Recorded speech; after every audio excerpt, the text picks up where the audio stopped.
Trying to think of something that I could contribute to this conversation. I've come up with just 2 points. It'll be brief. The 2 points are the relation between the human rights movement and religion, which will lead me into my comments on the nature and the need for a religious education worldwide. On a Sunday afternoon in 1948, in Eleanor Roosevelt's hideaway apartment in Greenwich Village, New York, the committee that was writing on what came to be known as the Universal Declaration of Human Rights was working hard, and 2 of the members got into an intense argument over religion. P.C. Chang, who was a Chinese Buddhist, did not agree with Charles Malik, who was a Lebanese Orthodox Christian. Not too surprising, but it became such an impassioned debate that Eleanor Roosevelt ruled that day that the Declaration would not address religion in any direct or systematic way. I think that Eleanor Roosevelt was perhaps correct. She probably could not have guided that declaration to its happy conclusion in December of '48, a very difficult year in which the committee wrote that declaration. But on the other hand, I think it was a somewhat tragic decision that still echoes with us to this day. I've read dozens and dozens of books on human rights. And I would have to say, in my experience, the great majority of them consider religion to be something to be either dismissed or objected to as an enemy of human rights. I think this is very unfortunate, although it is somewhat understandable for many people. There have been too many acts committed in the name of God that have been violent and killing in the name of religion and God, and therefore it is understandable that many people see the religion as an obstacle to human rights. On the other hand, I do not think that human rights will ever be fully effective in this world unless it comes to terms with the history of religious traditions and what religion can contribute to the meaning of human rights. The place of religion is somewhat paradoxical because ethical traditions are rooted in a tradition, and that whereas political rights are rooted in a political tradition, human rights would have to be embedded in a human tradition. And I don't think such a thing exists. On the other hand, I think that the world is coming to some kind of convergence of different traditions, for good or for bad, and that the human rights movement only really got started in the 1970s, so that it is still a concept which is coming to birth. It is not as if some countries already had the notion back in the 18th century.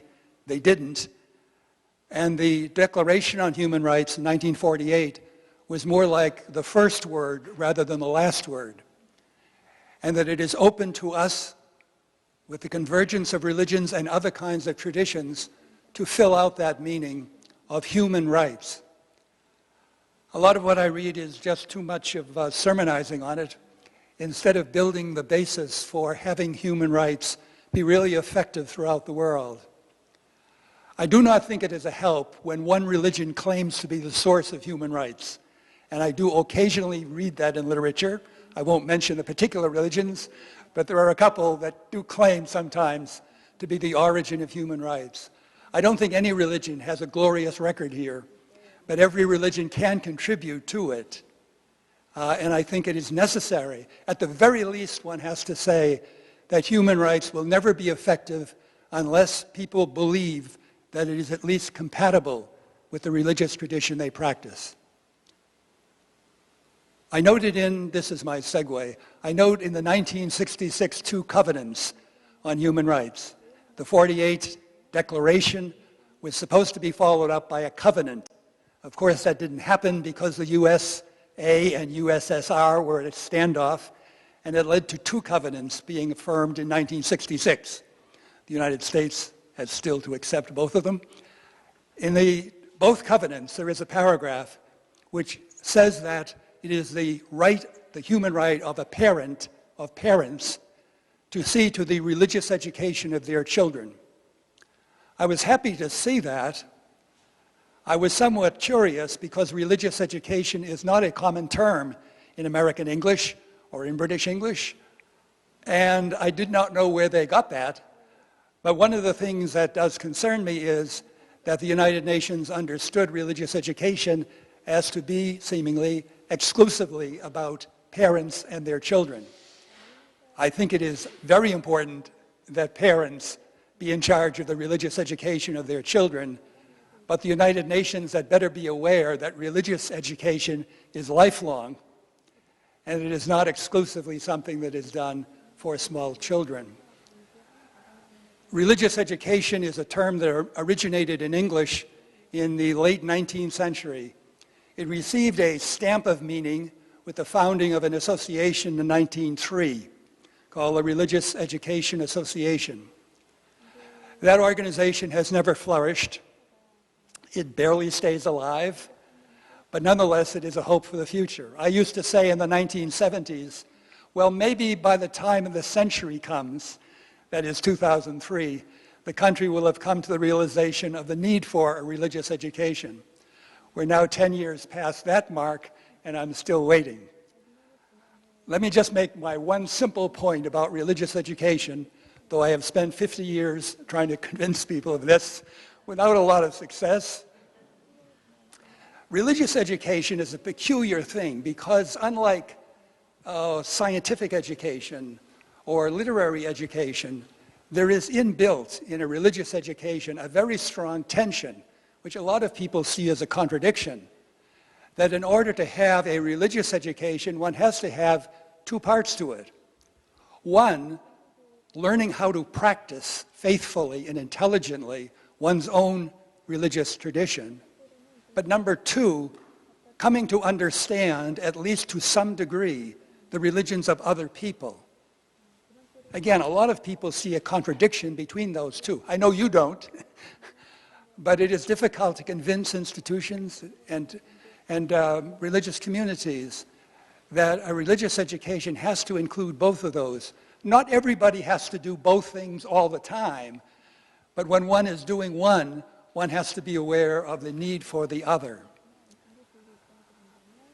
I'm not aware that any country in the world has, maybe some have, but I'm not aware of any country that has really succeeded in putting those two parts together.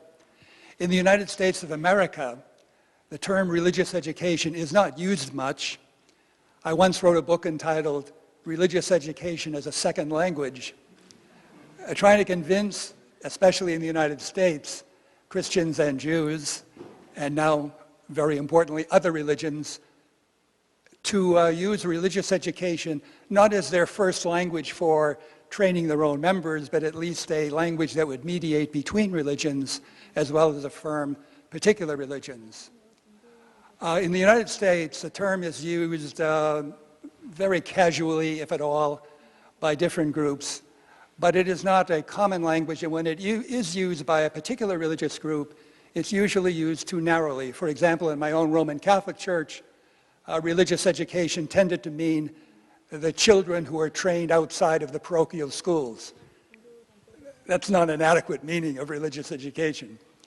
I've had arguments over the years with my British colleagues because England and Wales, having adopted the meaning of religious education in 1944, tended to, over the years, especially since the 1960s, use religious education as a name for a subject in the state schools. Whatever meaning it means, whatever meaning it has in the United States, it's not that. So in England, it's almost the mirror image of what we have in the United States.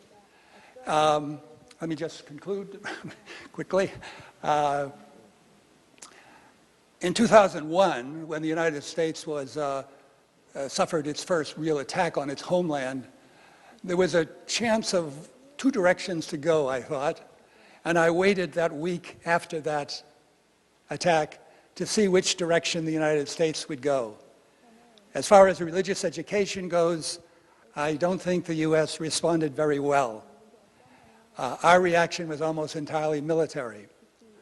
I was happy to see that in several European countries, particularly out of England, and some of the great workers there in religious education, there was an attempt to understand what was going on, rather than simply try to conquer it.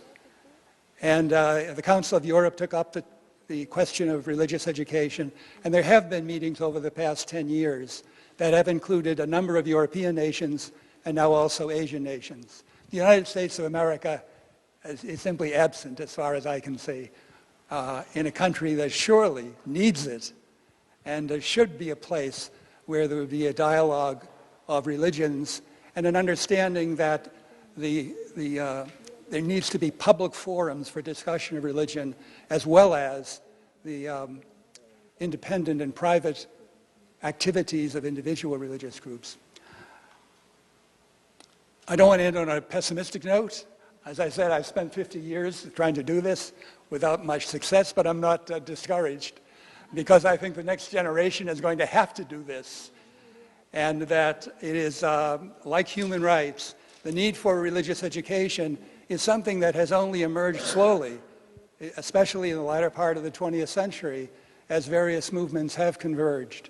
And I think the world is going to have to face up to this, and I hope that it is sooner rather than later. Thank you.